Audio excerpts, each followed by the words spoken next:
Hola, soy Rodrigo Rolón, soy de la ciudad de Pilar, actualmente estudiante del Instituto Superior de Bellas Artes en la licenciatura en Música en Dirección Coral. Ahora mismo fuimos ganadores del primer puesto en Guaranía Contemporánea en el concurso Una Guaranía para Asunción. Tu tierra guarda el color de la esperanza.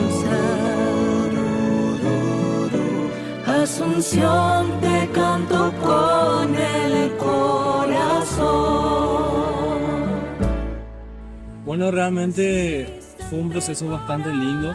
Justamente en el Instituto Superior de Bellas Artes, en la Escuela de Música, me comentaron sobre esta competencia donde también traté de inspirarme estando también presente en esta bella ciudad. Y desde ahí nace estas palabras: Bella Asunción, te canto a ti desde donde esté, pensando también en las personas que están desde lejos y que le cantan también a esta ciudad.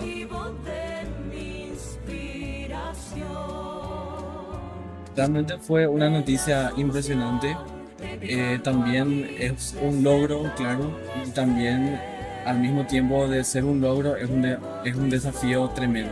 Bueno, realmente es un lugar donde encontramos compañerismo, encontramos también clases increíbles y justamente es ahí donde también los docentes aportan muchísimo, ya que nos regalan herramientas impresionantes para poder crear y para poder componer también. Totalmente al 100% es un lugar donde, aparte de la tremenda enseñanza que se da, las herramientas que también adquirimos, ¿verdad? Es un lugar con un ambiente súper bueno y el compañerismo, ¿verdad? Totalmente está disponible en todas las plataformas, principalmente en nuestra cuenta de YouTube en Pilares Vocal, ya que es una canción interpretada por el grupo Vocal Pilares. También está disponible en la plataforma de Spotify.